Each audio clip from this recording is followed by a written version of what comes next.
فاسألوا أهل الذكر إن كنتم لا تعلمون. Saya selalu merasa putus asa Ustadz jika memikir masa depan. Saya merasa lebih baik mati saja daripada melanjutkan hidup ke depannya. Jika saya punya cita-cita, saya selalu mikir saya pasti tidak akan bisa mencapainya. Jika saya memikirkan pernikahan, saya merasa tidak pantas bersanding dan jodohku nanti, dikarenakan kemampuan saya yang kurang dan juga dosa-dosa yang lalu bertambah. Rasanya lebih baik aku mati saja begitu. Mohon nasihatnya Ustadz, apa yang harus saya lakukan dan hukumnya meminta mati. Jazakallah khairan atas jawaban Ustadz. Baik, kata Sahal bin Abdullah At-Tustari, tidak ada orang yang nekat mati kecuali 3. Nggak tahu antum termasuk yang mana nanti. Yang pertama, orang yang ingin melarikan diri dari takdir. Dan ini adalah keburukan yang sangat buruk. Karena sebagai seorang muslim, dan harga seorang muslim adalah imannya dia kepada takdir. Alias segala sesuatu itu telah ditetapkan oleh Allah. Alias sebelum terjadi sudah diketahui oleh Allah, dicatat oleh Allah di Lauhul Mahfuz, dikehendaki oleh Allah, dan ketika terjadi diciptakan oleh Allah perbuatan tersebut. Ini iman ahli sunnah wal jamaah terhadap takdir. Taib. Oke, kalau seperti itu, maka kita tidak patut kemudian pengen mati karena ingin melarikan diri dari takdir. Dan itu pasti matinya adalah mati yang sangat terkutuk. Mati yang sangat mengenaskan. Mati yang sangat tidak disukai oleh Allah dan Rasulnya. Wala taqtulu anfusakum. Jangan kamu membunuh dirimu. Innallaha kana bikum rahimah. Allah itu maha rahim kepada kalian. Kemudian yang keduanya adalah orang yang tidak mengerti kehidupan setelah kematian. Apakah dengan kita itu mati, selesai semua? Bahkan kita akan menghadapi kehidupan yang maha dahsyat, yaitu alam kubur bersama nikmat dan juga azabnya. Apakah Anda yakin nanti akan mendapatkan nikmat di alam kubur atau di azab? Kemudian setelah itu ada kebangkitan, kemudian kita akan menghadap berbagai macam rintangan akhirat. Kemudian diajak bicara oleh Allah, dihisab, ditimbang sampai kita meniti, sampai kita masuk surga neraka. Dan yang ketiganya adalah, ini yang baik, yaitu orang yang ingin ketemu Allah dengan pertemuan yang baik.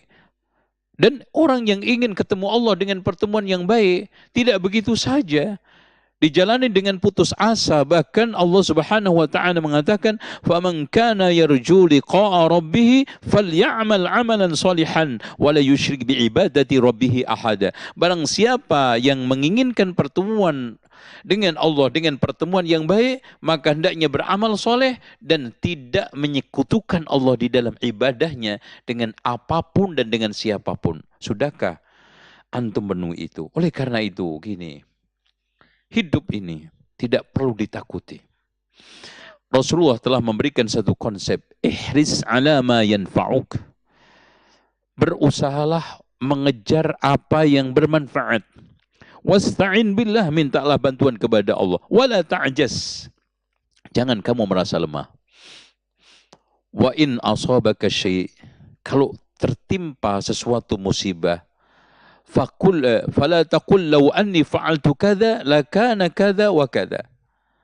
Kalau kamu kena musibah apapun, benturan apapun, jangan mengatakan kalau tadi saya melakukan ini kan pasti begini. Walakin qul qadarullah, tapi katakan ini adalah takdir Allah, wa ma syaa fa'al, apa yang dikehendaki Allah pasti terjadi.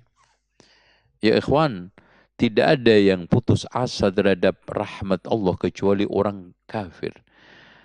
Tidak ada orang yang sekarang ini tidak minat hidup kecuali orang yang sekarang ini tidak punya nilai. Ketahuilah, siapa yang takut hidup, maka jangan hidup. Kalau begitu mati saja. Nanti ketika bicara mati, takut mati, ya jangan hidup. Kan muter aja itu. Siapa yang sudah berani hidup harus berani mati. Karena konsekuensinya hidup itu akan mengalami kematian. Gak mungkin ada barang hidup tanpa mati. Dan tidak akan mungkin ada sesuatu yang bisa mengalami kematian tidak hidup. Nah sekarang yang ingin saya tegaskan kepada saudaraku yang dicintai, yang ana mencintai antum karena Allah. Apa sih yang sekarang ini perlu kita risaukan? Wa ma min dabatin illa 'ala Allahi rizquha. Tidak ada sesuatu yang melata rezekinya di tangan Allah, takut rezeki. Subhanallah. Coba bayangkan hewan-hewan yang kita anggap sulit untuk mendapatkan rezeki, Allah penuhi kok. Coba bayangkan kata itu rezekinya apa? Menurut akal kita itu sulit, apa nyamuk? Tapi subhanallah, ada enggak sekarang ini kata mati karena kelaparan? Enggak ada. Bagaimana bekicot yang memiliki anak ratusan diberikan, dipenuhi oleh Allah Subhanahu wa taala.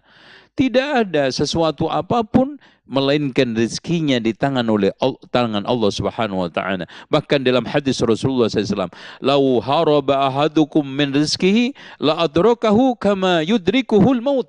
Kalau seandainya di antara kalian lari dari rezekinya, maka rezeki itu akan mengejar dia seperti kematian mengejar dia. Makanya di sini Rasulullah SAW hanya memberikan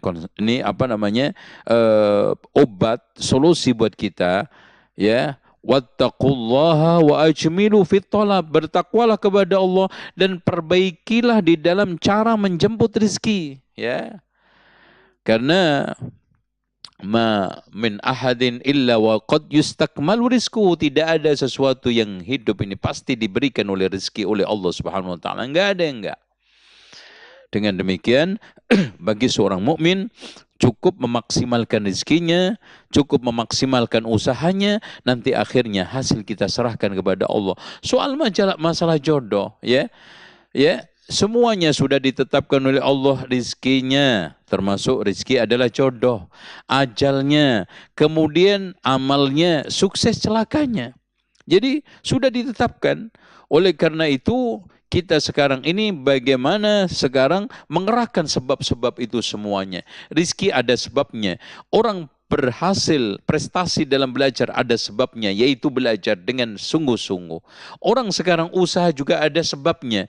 Intinya kita harus mengerahkan sebab-sebab itu dengan maksimal dan akhirnya kita serahkan kepada Allah Subhanahu wa taala. Wa idza azamta fatawakkal 'ala Allah.